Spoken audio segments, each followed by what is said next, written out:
Oh, I won't play piano. Just give us your summary of the season, just your feeling with the ups and the downs and all that stuff. Yeah, so I think on the one hand, you sort of envision our season as two seasons, when we were healthy and when we weren't. So your initial memory of this, when you think about it, and I know when fans talk to me about it, like, well, you were number one in the West on New Year's Eve.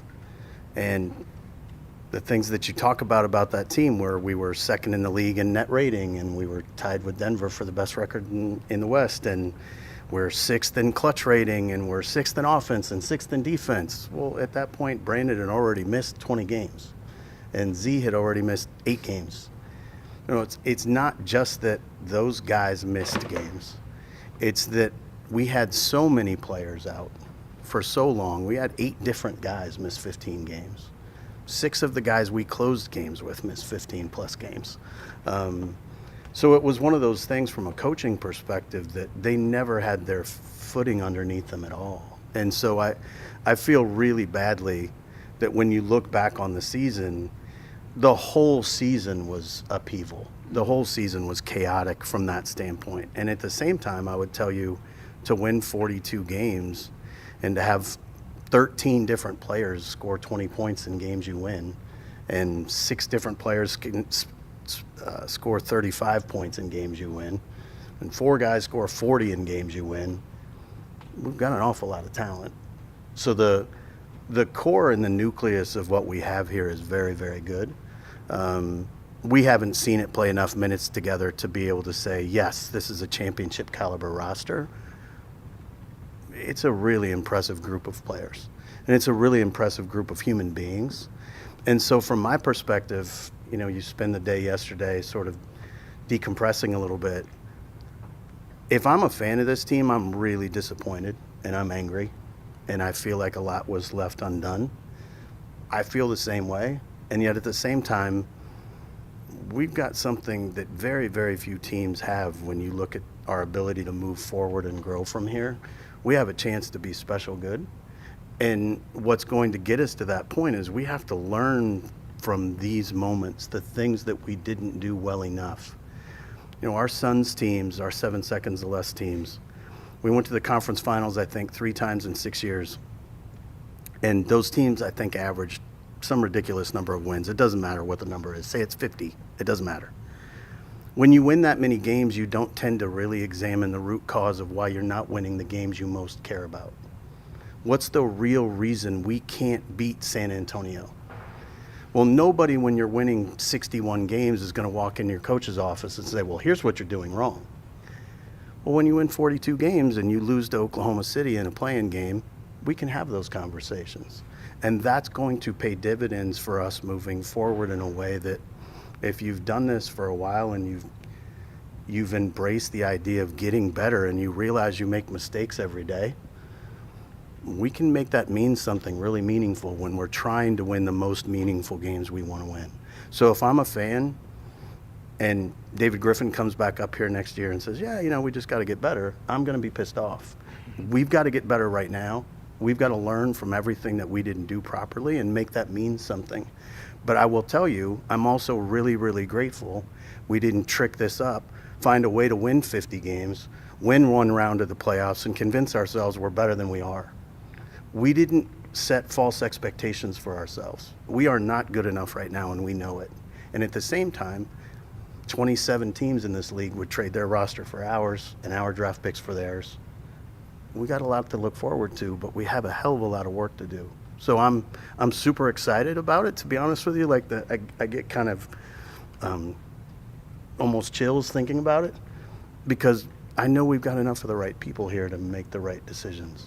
So. And when you look back at how much your 4 years here have been, affected by injuries, how much do you look at that and say, maybe we need to change something, maybe we got to try something different, I guess, because it's not just this 1 year, right? Yeah, and it's a lot of things that go into that. It's a lot of it is luck. I think Larry was the one who came up here and said, you don't plan for stepping on someone's foot. But what happened this year, and this was a very real thing, and we talked about it as it was happening, when you miss that many guys for as long as we did, we ran the wheels off of the bench guys. It's not an accident that we're not still playing and Jose and Larry Nance ended the season injured. Those are the guys who are your heart and soul bench guys. Those are the guys your coaches count on. Your rotations are a mess all year because they're just struggling to find something they can trust, that they can believe in. So it's when those guys have the wheels run off, what would you believe in? So I understand from a coaching perspective, we put them in a really bad position. And at the same time, there's things we can do better at every area of this organization. And so what I don't want the narrative to be about our team is, oh my God, they have to fix the medical situation. Well, we got to fix a lot of stuff. We got to do a whole bunch of things better. That's just a part of it. The reason we know it's such a big part of it is because we had such a small margin for error. And when you've got a small margin for error and you start by missing that many dudes, well, you're not going to be very good. But if we didn't have a small margin for error to start with, you guys wouldn't be as worried about the medical thing. So the margin for error is the thing we got to get better at all of it. So I really don't like the conversation being player availability. It's also, let's do the right things with the players that are available. Let's get those guys doing the right things every day, and let's build the right culture where we can be critical of each other in ways that we need to be. And I failed miserably in that. So we've got to do a better job in a lot of different areas. If I can follow up on the availability thing just once. There have been instances, you can't prevent injuries, but there have been instances over these few years where guys had aggravated injuries during the rehab, and when guys returned to play, took longer than the original prognostication. So is this a time for y'all to take a long, hard look at what you're doing with the process you can control, which is diagnosing the problem, preparing a plan for the guys, and executing that plan so you can get them back as safely and quickly as possible? So, sure, but no more so than last year was. We try to do a fairly deep dive in those areas all the time. We get input from our players all the time and how they perceive their experiences going in that area. We've done that every year we've been here, and we'll do it again. And we're going to do a really deep dive into a lot of different facets of what we do. But that's certainly one of them, no doubt. I mean, it's not going to be immune from it by any means. But we're going to do the same thing about the way we go through the draft process and the way we do advanced scouting and the way we do college scouting. We'll do the exact same review of everything we do. So, again, I really want to make sure we don't pin this all on one thing. I know you obviously have already dealt with Star and LeBron and the aura that person has and the, everything that comes with it. When people talk about Zion and there's national people saying the locker room's against him, the teams are against him, is that a distraction for you? I mean, not that you have to address every rumor or talk about it, but you've dealt with somebody who's been in this situation before. Just kind of your process of dealing with someone who is a kind of a larger than life figure. It's frustrating for me because I know what it does to a team to have 90% of the questions you're asked revolve around one person. When that person is in the act of carrying you to the finals and being the best player on the planet all the time, that hits different than when a guy is struggling through the things he struggled through. And it's not fair to him, it's not fair to the teammates, right? So I talked to the league about this, that almost the day we won the lottery, the expectation was we're going to be on national TV 34 times. Well, he hadn't done anything to earn that yet, right? But that was the expectation placed upon him. That's hard. That's really challenging as a 19-year-old player at the time. And so I think there's been a lot put on him that's not fair. Some of it his own doing. Quite frankly, he came up here the other day and told you all physically I'm fine. And nobody followed up on what that means. Well, physically I'm fine means I'm not currently injured. He wasn't physically cleared to play basketball. He was playing one-on-none. He went up and windmill dunk pregame. Well, that's not the skill set that makes you capable of playing skilled 5-on-5 basketball. He was never cleared to play 5-on-5 basketball. So for people to now say, oh, he chose not to play basketball, that's nonsense. That's not factual. But that's a way more interesting story than the kid wasn't cleared to play basketball. That's the truth. I mean, I know everybody wants there to be some amazing story behind all of this. There's not that. The kid said I'm fine physically because he's not currently injured.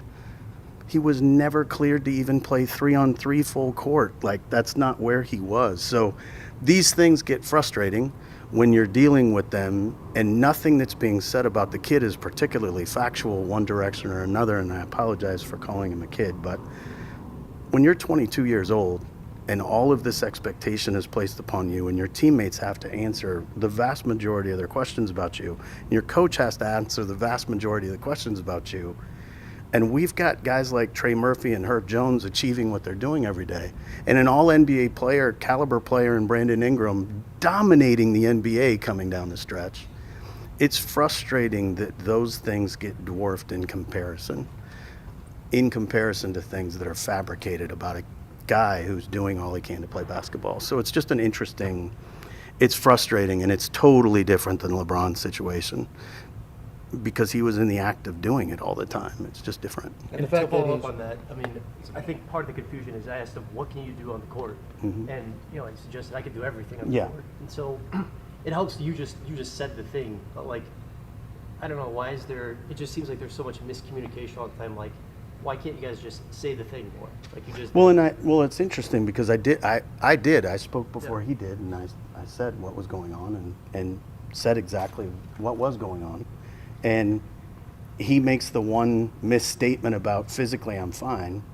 Well, the reality is, like, what's the thing? So had I been here, I would have clarified it immediately, right? But what's the thing? So the thing is, when you're going through a rehab process and a player does not report, I'm very comfortable and confident in this movement, you don't go to the next movement. That's not because he's choosing not to play basketball. Yeah. That's because a rehab protocol requires that a player is comfortable with the movement you're doing.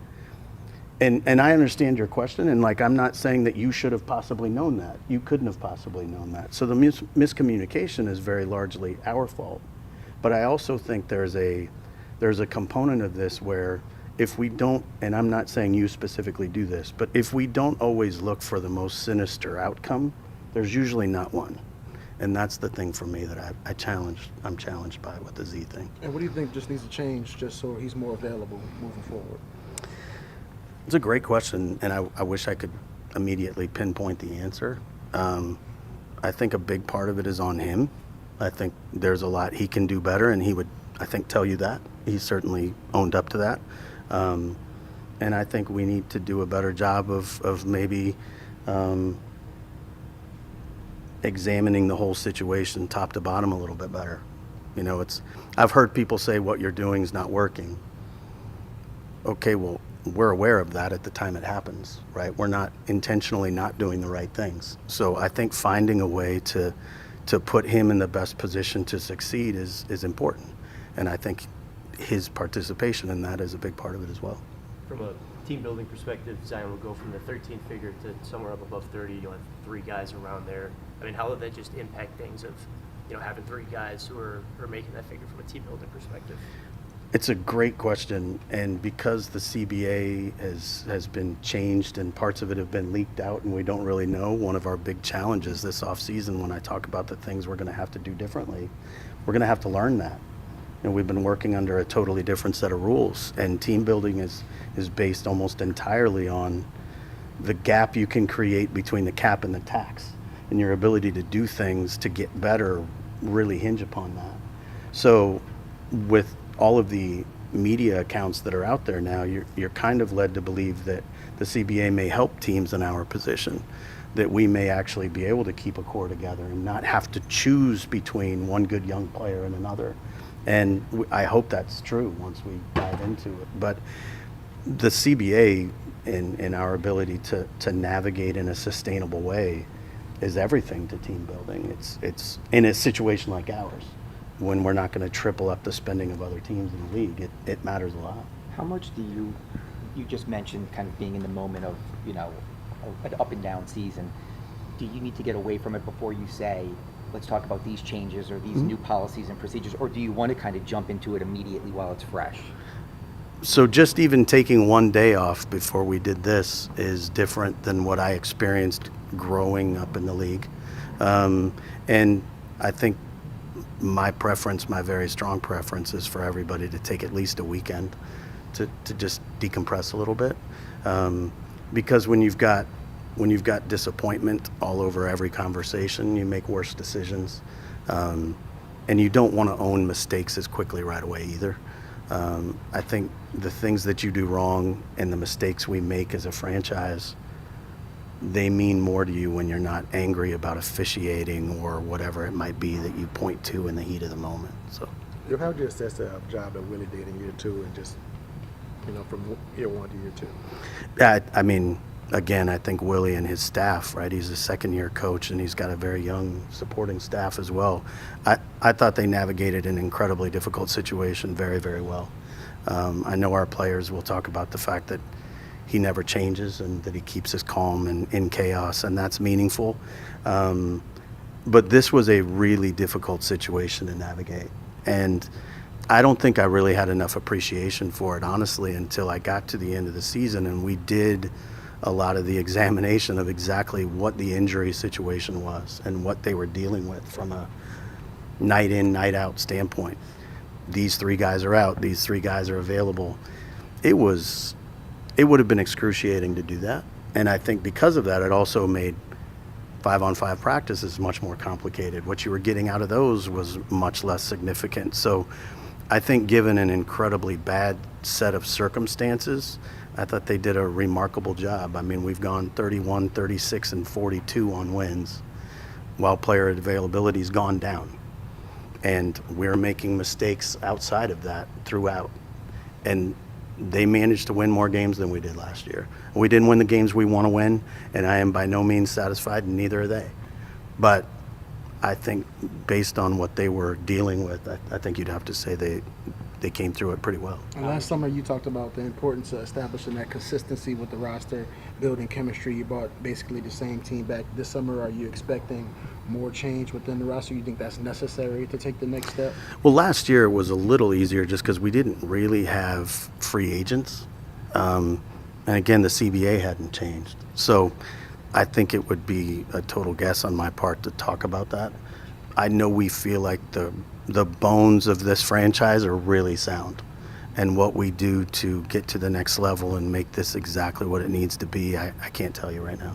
How would you characterize the relationship between your front office, the analytics team, and the coaching staff and the communication? I think you look around the league and writers who cover them, if things are going well, people are like, oh, the front office and coaching staff see eye to eye, but things aren't going well. They might say, oh, the front office is trying to meddle too much or whatnot. I've heard that before. Yeah. So where would you say your relationship is and that line of communication? And, I think you mentioned being able to tell each other what y'all need to hear. How would you characterize it? So I think if you just disconnect the question of analytics from it at all, I would say we do a really good job of communicating in general.